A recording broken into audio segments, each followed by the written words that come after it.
Hello guys, welcome to channel software engineer. ఈరోజు నేను మీకు చెప్పబోయే టాపిక్ ఏంటంటే Microsoft business unit MBU in teachers గురించి అనమాట. ఎందుకంటే ఇది ఒక సబ్స్క్రైబర్ నాకు నిన్ననే కామెంట్ పెట్టాడు. సో తనకి మేబీ జాయినింగ్ అనేది రీసెంట్గా అయ్యి ఉండొచ్చు అండ్ తన డౌట్కి క్లారిఫికేషన్ అయితే నేను ఇవ్వాలి. And this is also important అనమాట. ఎందుకంటే ఈ విషయం నాకు రేపు ఇంకొకరు అడగొచ్చు అండ్ ఇది అందరికీ యూజ్ అవుతుంది కాబట్టి నేను వెంటనే దీన్ని వీడియో అయితే చేస్తున్నాను ఈ టాపిక్ పైన. సో టైం వేస్ట్ చేయకుండా టాపిక్లోకి వెళ్ళిపోదాం. సో ఎంబీఈ యూనిట్ అంటే ఇక్కడ ఏంటంటే మైక్రోసాఫ్ట్ బిజినెస్ యూనిట్ అంటారనమాట. సో మైక్రోసాఫ్ట్ బిజినెస్ యూనిట్ అంటే ఇందులో ఈ మనకి మైక్రోసాఫ్ట్కి సంబంధించిన ఏవైతే కొన్ని టెక్నాలజీస్ ఉంటాయో అండ్ మన క్లయింట్స్కి, ఇలా ముఖ్యంగా మన టీచర్స్లో ఎవరైతే క్లయింట్స్ ఉంటారో టీచర్స్కి, అండ్ మనం ఒకవేళ ఇవి ఎంబీఈ యూనిట్కి మనం అలోకేట్ అయ్యాం అనుకోండి, మనకి ప్రాజెక్ట్స్ అలోకేట్ చేస్తున్నారు అనుకోండి, అందరికీ డౌట్ ఉంటుంది. ఎందుకంటే మైక్రోసాఫ్ట్ బిజినెస్ యూనిట్ అనే వర్డ్లో మనకి ఏమీ తెలియట్లేదు అనమాట. అంటే ఏ ప్రాజెక్ట్ చేస్తాం ఏంటని చెప్పి. సో ఇక్కడ మనకి ఏ ప్రాజెక్ట్ చేస్తామంటే మైక్రోసాఫ్ట్ టెక్నాలజీస్ ఏవైతే ఉంటాయో లైక్ ఎజూర్ కానీ, డైనమిక్స్ 365 కానీ, లేకపోతే పవర్ ప్లాట్ఫామ్, ఇలాంటివన్నీ కూడా సమ్ ఆఫ్ ది ఎగ్జాంపుల్స్ అనమాట. సో ఇలాంటివి ఏవైతే ఉంటాయో వీటిలో ఉన్న ప్రాజెక్ట్స్ అనమాట. అంటే మన క్లయింట్కి ఒక రిక్వైర్మెంట్ ఉండొచ్చు. అంటే వాళ్ళు ఫర్ ఎగ్జాంపుల్ ఇప్పుడు అంతా ఏఐ అయిపోయింది. మీకు తెలిసిందే కదా, చాలామంది సాఫ్ట్వేర్ ఇంజనీర్స్ని ఏఐ రీప్లేస్ చేస్తాయి ఇవన్నీ కూడా అంటూ ఉంటారు.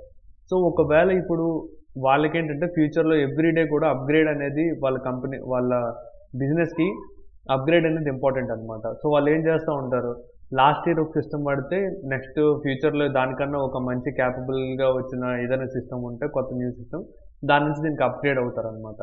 సో అదేవిధంగా ఇప్పుడు ఉన్న ప్రజెంట్ టెక్నాలజీస్ వాళ్ళు ఏవైతే యూజ్ చేస్తున్నారో ఆ టెక్నాలజీ నుంచి మైక్రోసాఫ్ట్ టెక్నాలజీస్ ఏవైతే ఉంటాయో వాళ్ళు అప్గ్రేడ్ అవుతారనమాట.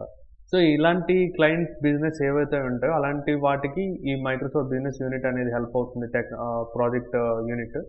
అండ్ ఇందులో మీరు వెళ్ళేటప్పుడు మైక్రోసాఫ్ట్కి సంబంధించిన టెక్నాలజీస్ అనమాట, దానిపైన మీరు వర్క్ చేస్తారు. అండ్ ఇక్కడ మీకు వచ్చే డౌట్ ఏంటంటే దీనిలో కెరీర్ గ్రోత్ ఎలా ఉంటుందని చెప్పి. ఇది మెయిన్ ఇంపార్టెంట్ కదా, ఎందుకంటే ఫ్యూచర్లో మీరు ఎన్నో సంవత్సరాలు ఇక్కడ వర్క్ చేసిన తర్వాత మళ్ళీ దానిపైన వేరే దగ్గర వర్క్ చేయలేకపోయామనేసి అంటే మీకు చాలా కొంచెం బాధగా అనిపిస్తుంది. సో ఇది మన ఫ్యూచర్కి గురించి మాట్లాడుకుంటే ఫ్యూచర్ గురించి చాలా మంచిది. అండ్ ఇక్కడ మీరు యూజ్ చేసే టెక్నాలజీస్ ఏవైతే ఉంటాయో ఇక్కడ మీరు యూజ్ చేసేసేవి, ఈ టెక్నాలజీస్ అనేమాట మీకు ఫ్యూచర్లో కెరీర్ గ్రోత్కి చాలా యూజ్ అవుతాయి అనమాట.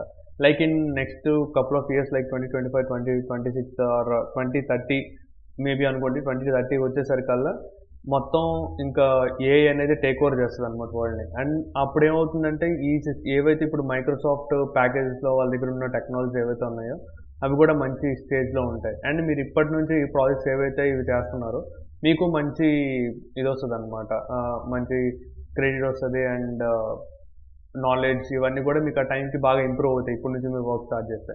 అండ్ కెరీర్ గ్రోత్కి చాలా ఇంపార్టెంట్. అండ్ శాలరీ విషయానికి వస్తే ప్రెసెంట్ అయితే మీకు ఫ్రెషర్స్గా కానీ జాయిన్ అయితే టీచర్స్ ఫ్రెషర్ శాలరీ ఎంత ఉంటుందో అంతే ఉంటుంది. కానీ ఫ్యూచర్లో మీకు మంచి శాలరీస్ వచ్చే అవకాశం ఉంటుంది అనమాట ఈ టెక్నాలజీస్ పైన వర్క్ చేసి మీరు బయటకు వెళ్తే. సో ఇదన్నమాట. ఇంతకు మించి మనం ఇంకా డీప్గా అయితే మాట్లాడుకోలేము, ఎందుకంటే ఎవ్రీ కంపెనీ యూనిట్స్ అనేది ఇంటర్నల్ వెరీ ఇంపార్టెంట్ అనమాట, కాన్ఫిడెన్షియల్ ఉంటాయి కాబట్టి మనం ఎక్కువగా మాట్లాడుకోకూడదు. అండ్ ఓవర్వ్యూ అయితే నేను చెప్పాను ఎలా ఉంటుంది వర్క్ అనేది. అండ్ మీ ఫ్యూచర్ గ్రోత్ కోసం అయితే నేను ఈ వీడియో చేస్తున్నాను కాబట్టి మీ ఫ్యూచర్ గ్రోత్ చాలా బాగుంటుంది. అండ్ ఒకవేళ మీకు ఈ యూనిట్ అలోకేట్ అయితే మాత్రం మీరు చాలా లక్కీ అనే చెప్పొచ్చు.